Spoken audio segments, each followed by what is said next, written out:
சரி ரைட், புரிஞ்சு போச்சு. என் நெஞ்சில் குடியிருக்கும் இவ்வளவு அன்பு நெஞ்சங்கள்ல எனக்கும் ஒரு சிறிய இடம் கொடுத்திருக்கிற என்னுடைய நண்பர்களுடைய மனசுதான் கொள்ளையடிக்க நஞ்சமாக இருக்காது, மக்களை புரிய அகர்ந்து இருக்காது. உடம்பு தோல நம்மளோட ஆட்சி அப்படி இல்லை. நகர்ப்புற மேம்பாட்டு வாரியம் அப்படின்னா மேம்பாட்டுக்காக மட்டும்தான் இருக்கும். இது சட்டமன்ற தேர்தல் பொறுத்து ஜனநாயக புரட்சி, ஒருவரை புரட்சி தேர்தல் தான் இருக்கணும்.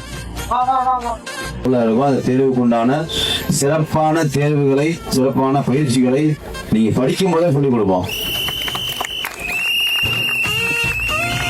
ஒவ்வொரு ஸ்கூல்லையும் ஒவ்வொரு ஸ்கூல் நிர்வாகத்துடனும் கலந்து ஆலோசனை பண்ணி ஒவ்வொரு ஸ்கூல்லையும், மயிலாப்பூர் எல்லா ஸ்கூல்லையும் அந்த குழந்தை செல்வங்களுக்கு உண்டான படிப்பறிவையும் அவங்களோட சிறப்பான நேர்முக தேர்வையும் மேற்கொள்ளும் திறனையும் வளர்ப்போம்.